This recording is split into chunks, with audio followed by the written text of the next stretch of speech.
بسم اللہ الرحمن الرحیم۔ دوسرے کے نکاح میں موجود عورتوں سے بھی تمہارا نکاح حرام ہے۔ ان کے علاوہ دوسری تمام عورتوں سے مہردین دے کر نکاح کرنا جائز ہے۔ کسی کو خاندانی عورت سے نکاح کرنے کی طاقت نہ ہو تو مومن لونڈی سے نکاح کر لے اور ان کا مہر ادا کرے۔ شادی شدہ لونڈی اگر بدکاری کرے تو شادی شدہ خاندانی عورت کی سزا کے آدھا یعنی 50 کوڑے مارے جائیں۔ اگر تم بڑے گناہوں سے بچتے رہو گے تو چھوٹے گناہوں کو اللہ بخش دے گا۔ مرد عورت پر نگراں ہے کیونکہ اللہ نے بعض کو بعض پر فضیلت دی ہے اور اس لیے کہ وہ اپنا مال خرچ کرتے ہیں۔ لہٰذا عورت کو چاہیے کہ اپنے شوہر کا اطاعت گزار ہو، اس کی غیر موجودگی میں اس کے حقوق کی حفاظت کرے، اور جو عورتیں بدچلا نکل جائیں ان کو سمجھاؤ، ان کے بستروں کو الگ کرو اور مارو۔ اگر وہ سنبھل جائیں تو زیادتی نہ کرو۔ اگر میاں بیوی کے تعلقات بگڑنے کا اندیشہ ہو تو مرد عورت دونوں کے خاندان میں سے ایک ایک فیصل بناؤ۔ اگر دونوں چاہیں گے تو اللہ تعالیٰ موافقت پیدا کر دے گا۔ لوگوں، اللہ کی عبادت کرو اور شرک نہ کرو۔ ماں باپ، رشتہ دار، یتیم، مسکین، رشتہ دار، پڑوسی، عام پڑوسی اور پہلو کے پڑوسی، مسافروں اور اپنے ماتحتوں کے ساتھ اچھا سلوک کرو۔ جو لوگ لوگوں کو دکھانے کے لیے مال خرچ کرتے ہیں ان کو اللہ پسند نہیں کرتا ہے۔ کیسے ہوگا جب ہم ہر امت میں سے ایک گواہ کھڑا کریں گے اور ان سب پر تم کو گواہ بنائیں گے۔ اس دن کافر اور رسول کے نافرمان تمنا کریں گے کہ کاش زمین پھٹ جائے اور اس میں وہ سما جائے۔ اے مومنو، نشے کی حالت میں نماز کے قریب بھی نہ جانا جب تک تم سمجھ نہ لو کہ تم کیا کہہ رہے ہو۔ اسی طرح جنبی جب تک غسل نہ کر لے نماز نہ پڑھے۔ پاکی حاصل کرنے کے لیے اگر پانی نہ ملے یا بیمار ہو تو پاک مٹی سے تیمم کرے۔ اس کے لیے چہرے اور ہاتھ پر مسح کرنا کافی ہے۔ اہل کتاب میں سے کچھ ایسے ہیں جو باتوں میں تحریف کرتے ہیں اور زبان کو توڑ مروڑ کر پیش کرتے ہیں۔ اے اہل کتاب، اللہ کی نازل کردہ آیات پر ایمان رکھو قبل اس کے کہ ہم چہرے کو بگاڑ کر پیچھے پھیر دیں۔ اللہ تعالیٰ شرک کے علاوہ تمام گناہوں کو معاف کر دے گا۔ جنہیں کتاب کا علم دیا گیا ہے وہ جبت اور طاغوت پر ایمان رکھتے ہیں اور کافروں کے بارے میں کہتے ہیں کہ یہ ایمان والوں سے اچھے ہیں۔ ایسے ہی لوگوں پر اللہ کی لعنت ہے۔ کافر جب جب جہنم میں جائیں گے اور جب جب ان کی کھال گل جائے گی تو جلنے کے لیے ہم نئی کھال بنا دیں گے۔ مومن ہمیشہ کے لیے جنت میں جائیں گے، وہاں ان کو پاک بیویاں ملیں گی۔ اللہ حکم دیتا ہے کہ امانت کو صاحب امانت تک لوٹا دو، اور جب لوگوں میں فیصلہ کرو تو انصاف سے فیصلہ کرو۔ مومنو، اللہ و رسول کی اور صاحب امر کی اطاعت کرو۔ اگر تمہیں کسی چیز میں اختلاف ہو جائے تو اللہ اور رسول کی طرف لوٹاؤ۔ منافقوں کا حال یہ ہے کہ دعویٰ کرتے ہیں کہ مومن ہیں مگر فیصلہ طاغوت سے کرواتے ہیں۔ یہ اللہ اور رسول کے پاس فیصلہ کرانے سے کتراتے ہیں۔ تم میں سے کوئی اس وقت تک مومن نہیں ہو سکتا جب تک وہ فیصل رسول کو نہ مانے اور آپ کے فیصلے پر اطمینان نہ رکھے۔ جو اللہ اور رسول کی اطاعت کرے گا وہ نبیوں، صدیقوں، شہداء اور صالحین میں سے ہوگا جن پر اللہ کا انعام ہے۔ مومنوں، مقابلے کے لیے ہر وقت تیار ہو۔ ضرورت پڑے تو الگ الگ دستے کی شکل میں یا اکٹھے ہو کر نکلو۔ جو اللہ کے راستے میں شہید ہوگا یا غازی ہوگا اس کو بڑا اجر ملے گا۔ تمہیں کیا ہو گیا ہے کہ اللہ کے راستے میں اور کمزور کی مدد کے لیے نہیں لڑتے، جو دعا کرتے ہیں کہ اے ہمارے رب، اس ظالم بستی سے ہمیں نجات دے اور اپنی طرف سے کوئی مددگار بھیج دے۔ مومن اللہ کے راستے میں لڑتے ہیں اور کافر طاغوت کے راستے میں لڑتے ہیں۔ شیطان کی چال تو بہت کمزور ہے۔ منافقین اللہ کی طرح لوگوں سے ڈرتے ہیں بلکہ اللہ سے بھی زیادہ ڈرتے ہیں۔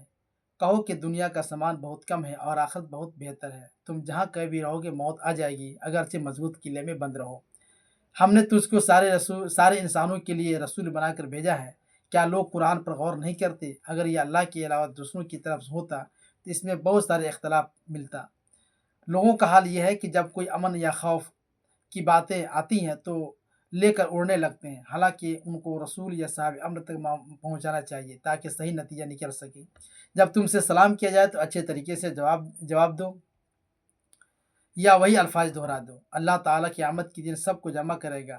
اللہ سے سچا کوئی نہیں ہو سکتا ہے۔ کیا بات ہے کہ منافقوں کے سلسلے میں تمہارے اندر دو رائے پائی جاتی ہیں۔ ان کو اللہ نے گمراہ کر دیا، یہ تم کو اپنی طرح بنانا چاہتے ہیں، لہٰذا تم ان سے دوستی نہ کرو جب تک ہجرت نہ کر لیں۔ اگر نہ مانے تو پکڑو اور جہاں پاؤ انہیں قتل کرو۔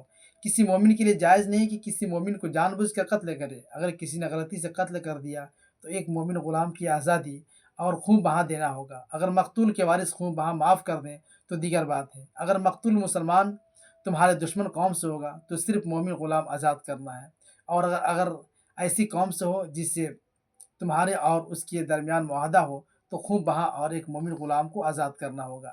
اگر غلام نہ ملے تو 2 مہینے پے در پے روزہ رکھنا ہوگا۔ جان بوجھ کر مومن کو قتل کرنے والے کی سزا جہنم ہے۔ بلا عذر بیٹھنے اور اللہ کے راستے میں کوشش کا درجہ برابر نہیں ہے۔ کوشش کرنے والوں کو بیٹھنے والوں پر فضیلت اور اجر عظیم ہے۔ ایمان لانے کے بعد کافروں کے دباؤ میں رہنے والے کمزوروں سے فرشتے موت کے وقت پوچھیں گے کہ اللہ کی زمین بڑی وسیع تھی، تم وہاں سے نکل کیوں نہیں گئے؟ صرف وہی لوگ معذور سمجھے جائیں گے جو واقعی نکلنے کا راستہ نہیں پائے تھے۔ جو اللہ کے راستے میں ہجرت کرے گا اس کو زمین میں بہت ساری وسعتیں ملیں گی، اگر اس بیچ وہ انتقال کر گیا تو اس کی بخشش لازمی ہے۔ سفر کی حالت میں نماز قصر کر کے پڑھنے میں کوئی حرج نہیں ہے۔ جنگ کے دوران نماز اس طرح پڑھی جائے گی کہ ایک جماعت آپ کے ساتھ جماعت نماز پڑھے اور سجدہ کرنے کے بعد دشمنوں کے مقابل ہو جائے، پھر دوسری جماعت آپ کے ساتھ آ کر اپنی نماز ادا کرے۔ جب خوف کا ماحول ختم ہو جائے تو نماز پوری کی پوری ادا کرو۔ یقیناً نماز مومنوں پر وقت کے ساتھ فرض ہے۔ دشمنوں کا پیچھا کرنے میں کمزوری مت دکھاؤ، اگر تمہیں تکلیف ہوتی ہے تو انہیں بھی تکلیف ہوتی ہے، اور تمہیں تو اللہ کی رحمت کی امید بھی ہے۔ اگر اللہ کی رحمت تم پر نہ ہوتی تو ایک گروہ تمہیں گمراہ کرنے کے لیے کمر بستہ ہو چکا تھا۔ یہ خود کو نقصان پہنچائیں گے، آپ کا کچھ بگاڑ نہیں سکتے۔ ہدایت واضح ہونے کے بعد جو رسول کی مخالفت کرے گا اور ایمان والوں کے راستے کے علاوہ دوسرے راستے کی پیروی کرے گا اس کا ٹھکانہ جہنم ہوگا۔ اللہ شرک کو معاف نہیں کرے گا، اس کے علاوہ دوسرے گناہوں کو معاف کر دے گا۔ شیطان نے اللہ سے کہا ہے کہ میں تیرے بندوں کو گمراہ کروں گا، آرزو میں الجھاؤں گا اور جانوروں کے کان پھاڑنے پر اکساؤں گا۔ انجام نہ تمہاری آرزوؤں پر موقوف ہے اور نہ اہل کتاب کی آرزوؤں پر۔ اس سے اچھا دین کس کا ہو سکتا ہے جو خود کو اللہ کے سپرد کرے اور ملت ابراہیمی کی پیروی کرے۔ اللہ نے ابراہیم کو اپنا پکا دوست بنا لیا ہے۔ یتیم اور بے سہارے لوگوں کے ساتھ انصاف سے کھڑے رہو۔ جو عورت اپنے شوہر کی بدسلوکی یا بے رخی محسوس کرے تو دونوں حقوق کی کمی بیشی پر آپس میں صلح کر لے۔ لوگوں، اللہ چاہے تو تم کو ہٹا کر دوسرے لوگوں کو لائے، اللہ اس پر پوری طاقت رکھتا ہے۔ مومنوں، ہمیشہ انصاف کرو اگرچہ تمہارے اور تمہارے رشتہ داروں کے خلافی کیوں نہ ہو۔ بے شک جو لوگ ایمان لائے پھر کفر کیا، پھر ایمان لائے پھر کفر کیا اور کفر میں بڑھتے چلے گئے، ان کو اللہ معاف نہیں کرے گا۔ ان منافقوں کے لیے دردناک عذاب ہے جو مومنوں کو چھوڑ کر کافروں سے دوستی کرتے ہیں تاکہ ان کو وہاں عزت ملے، حالانکہ عزت اللہ کے دین میں ہے۔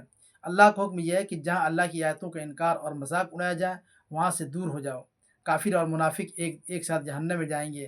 منافقین نماز میں سستی کرتے ہیں اور ساری نیکیاں دکھاوے کے لیے کرتے ہیں۔